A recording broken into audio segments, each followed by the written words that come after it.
Good evening. We have a few spots open, but they will hopefully fill up within the next few minutes. So we're going to go ahead and not waste your time and get started. And would you please join us in the Pledge of Allegiance? I pledge allegiance to the flag of the United States of America and to the republic for which it stands, one nation, under God, indivisible, with liberty and justice for all.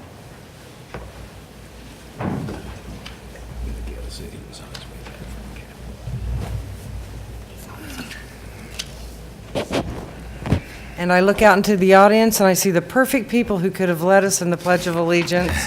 So my apologies for that. We have Boy Scouts and yeah. Hi guys. Okay, so I call no gavel. I call this February 22nd special study session meeting to order. And the first item on our agenda is general orders. Mr. McNichol. John. Actually, could I just take a minute and say one thing? Sure. You're chairing. I guess You're the boss. I didn't mean to turn it over to him first. I would like to welcome our new city manager to the desk. Thank you. I know you've been sitting here before, but that was only as interim. This is That's right. the real deal. So, real deal, new city manager Norman McNichol. We are very excited to have you sitting right there. As am I. And I will tell you that we have aggressive agenda, not meeting agenda, but aggressive agenda for some action items, and it'll take a little time to get to some of them, but we're charging ahead. So I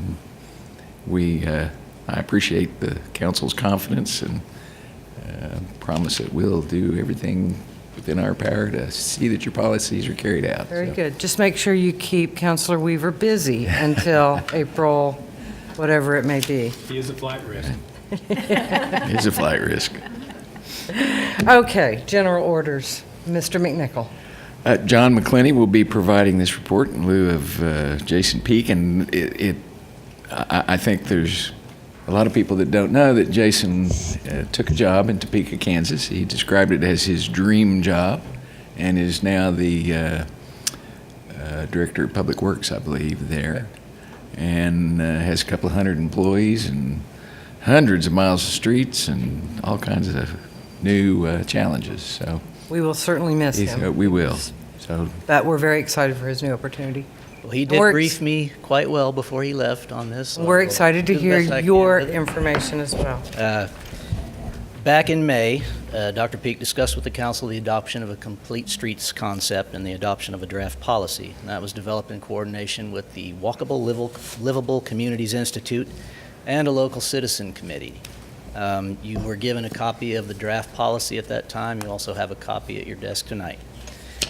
The council at that time requested additional time to review the draft policy and to bring it back for discussion at a future study session. So that study session is tonight. Complete Streets concept and draft policy is actually the basis for what could be very accurately called a multimodal transportation policy. They both say basically the same thing: transportation network that accommodates all modes of transportation, prioritizes the safety of all users, and promotes connectivity. The draft policy would be applicable to local transportation improvement projects, and it encourages multimodal design for transportation in federal and state-sponsored projects. Draft policy also provides for exceptions where needed. Some typical exceptions would be where there are legal and regulatory constraints, excessive costs related to the benefits, insufficient space to accommodate all users, safety risks in accommodating all users, and negative environmental impacts. To keep this very brief, staff recommends that we adopt a draft policy as a resolution put into the form of a multimodal transportation policy. And we draft that policy and bring that back for consideration at a future council meeting. Also, Charlotte Laverne, our transportation engineer, is here. she will be able to answer anything that I can't, and Pat Darlington was a member of the committee at the time that helped draft this, so she also will be able to assist. The only thing I would add is that we really want to design for these other modes of transportation, not try to squeeze it into an existing location unless it's possible to do so with proper standards. So that is our goal for the future. Has this changed radically from the previous version that y'all provided? It hasn't. And the previous version does address a lot of the things that, well, to use the example of Lakeview, had all modes of transportation been considered, we probably would have made different decisions at the time that was done. That makes sense. Vice Mayor, do you have anything that you would like to? I'm just very excited to have this back in our Yes. vision. And as we, think about complete streets, some of the things that are confusing, I think that Mr. McNichol's comment about not trying to squeeze things in or trying to, make things kind of a half-baked, but actually looking ahead and planning and making sure that everything flows safely makes a lot of sense. And I just am very excited for this to be passed. I don't know. Since we started talking about this, what it seems like a year ago, Almost. or longer, just in traveling, a little bit of traveling I do, I've noticed a lot of communities have contiguous bike lanes, miles and miles, as it runs along interstate highways, off, obviously away from the highway. But it would be interesting if we could, like the Kamioka Trail or something, where we could, put those sort of circuitous routes to, provide for those people without trying to work it, as Norm said, right in the middle of, 9th Street, for example, that's been in existence for decades. But It always would be nice if we could develop that. better to design it to fit to begin with instead of trying to retrofit it. Because as some folks have told me that, a lane width for an automobile is this deep, but for a bicycle, it only has to be that deep. And so when we spend funds for that accommodation and for pedestrians, we're well served to keep them out of the roadbed where we can, because you're spending a lot of money for that depth, because it's rated for vehicles, so. Well, and I can speak with a little bit of experience because I was a commuter bicyclist for about 5 years, rain or snow, cold or hot, no matter what, and not everybody wants to ride in the same way. I preferred the multi-use trails. A lot of people prefer the bike lanes, so we have to have a variety of options available. I see some questioning looks in the audience. For those of you that are wondering what design for means, it is to have the vehicular traffic lanes at a certain width and standard, and not try to squeeze in a bike lane, but actually widen that street, put in a proper bike lane, so that, frankly, here in town, in a couple of places, we have some situations where you have to decide which ordinance you're going to violate, and to either cross a center line or cross a bicycle lane, and we don't want to make those kinds of situations in the future. So it is to actually build it right, and we've actually identified some really neat concepts for the form-based code area where it incorporates all of that.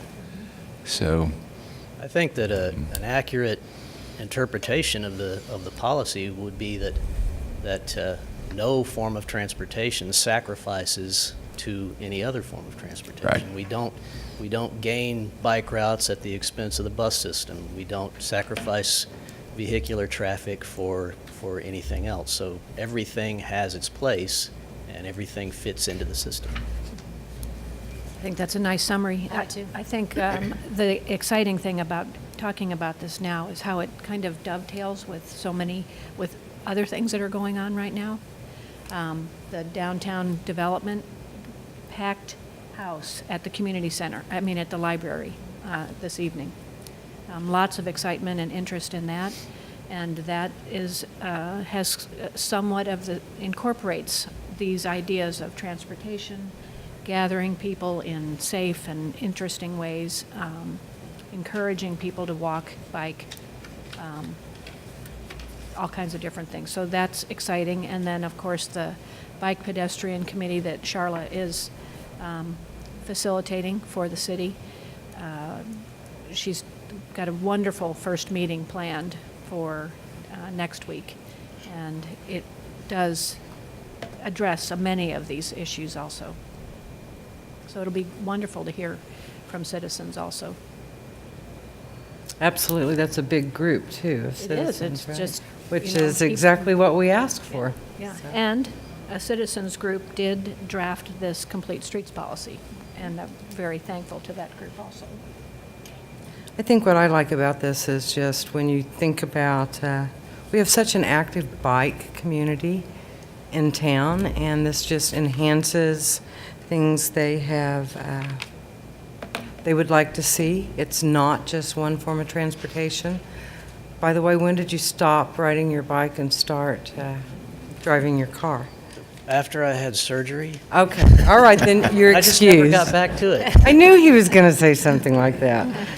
Okay, you're excused, you can drive your car. Mayor, before we completely leave it, we talk a lot about the buses and the cars and the bicycles, but in my mind, Complete Streets also addresses the needs of pedestrians, the ability to cross intersections safely, widths of sidewalks, the curb cuts for the disabled. We need to be thinking of all the modes, and that particular group doesn't have organized representation like, the bus system might, or like bicycles might.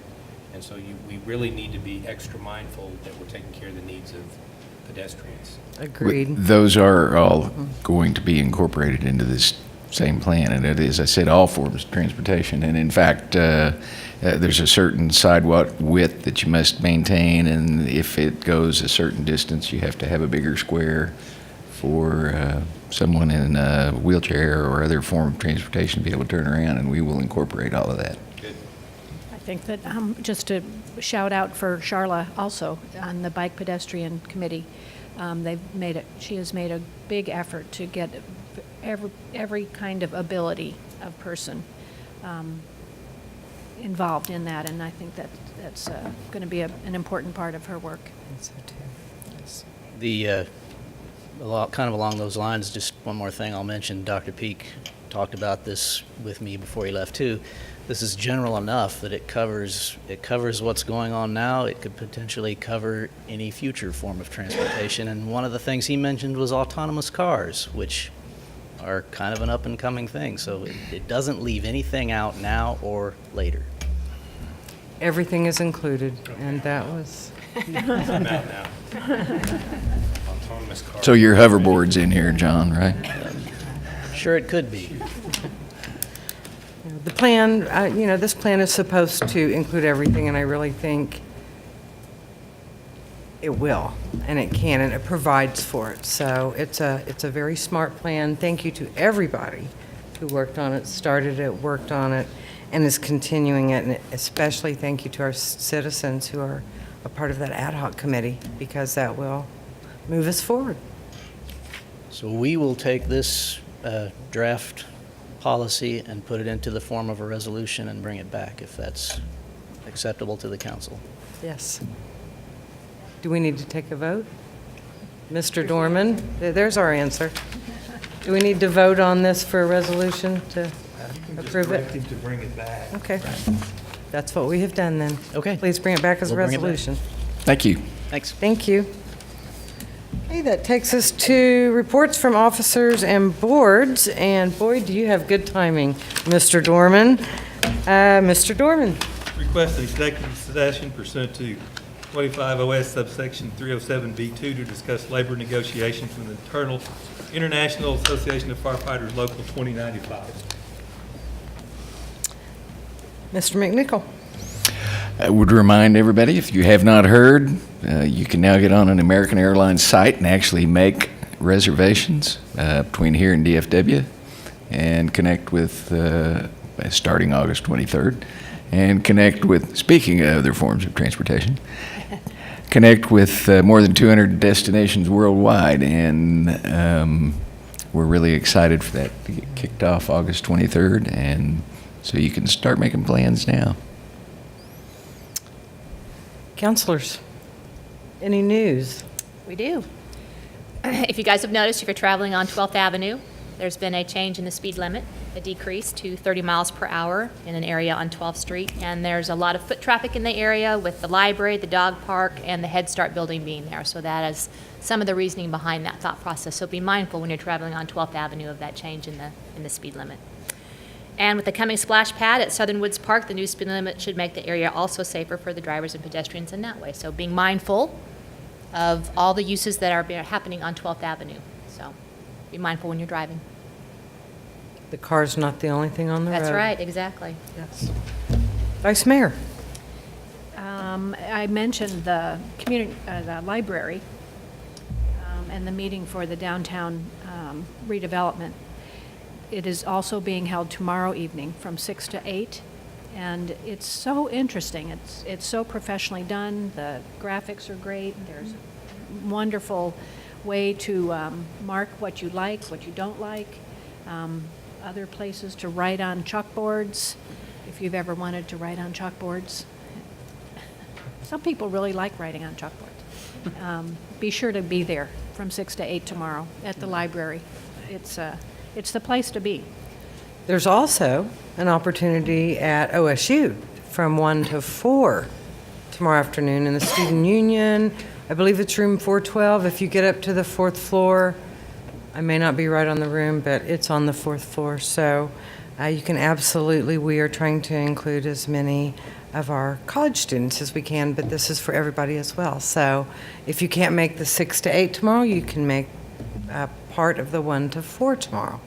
And also residents can now sign up to help pick up litter around town at this year's City of Stillwater Trash Off. It is March 26th, 9 to noon. Individuals or groups should contact environmental programs with the number in their party by March 18th. And volunteers will meet at 9 a.m. at the City of Stillwater Community Center. They will clean up Stillwater and then enjoy hot dogs at noon. And the city will provide work gloves, safety vest, and trash bags. And welcome, Councilor Nahara. Thank you. And Councilor Weaver. Well, the March 1st deadline is rapidly approaching for the 2016 Community Development Block Grants.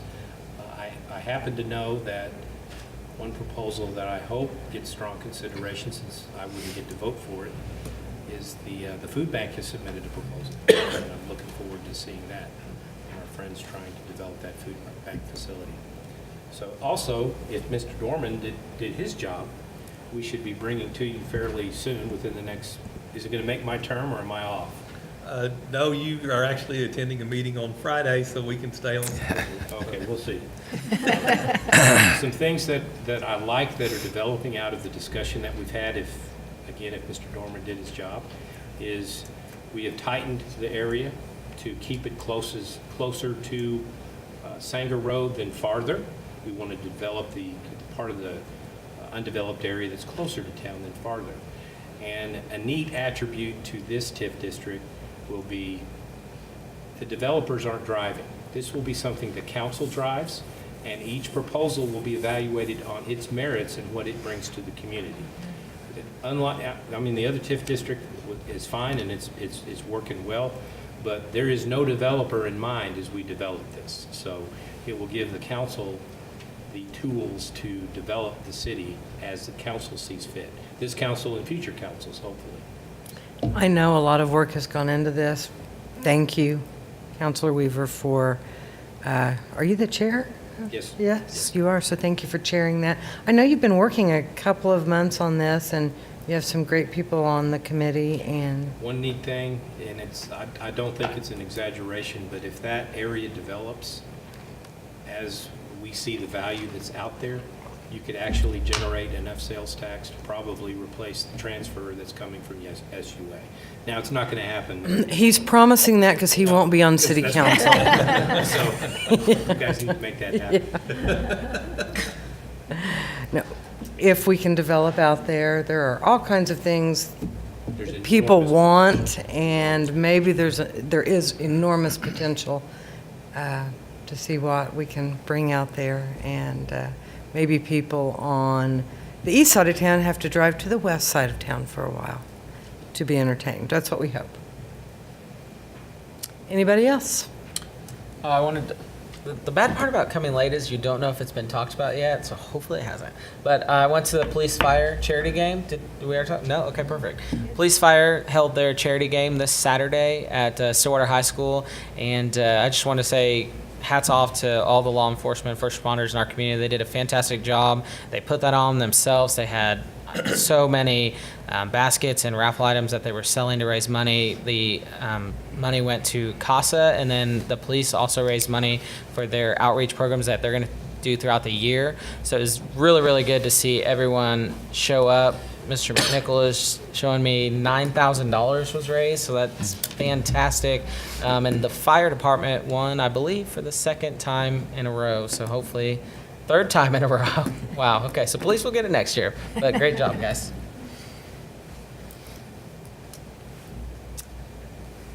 All right, I guess, do we have a motion to go into executive session? So move. Second.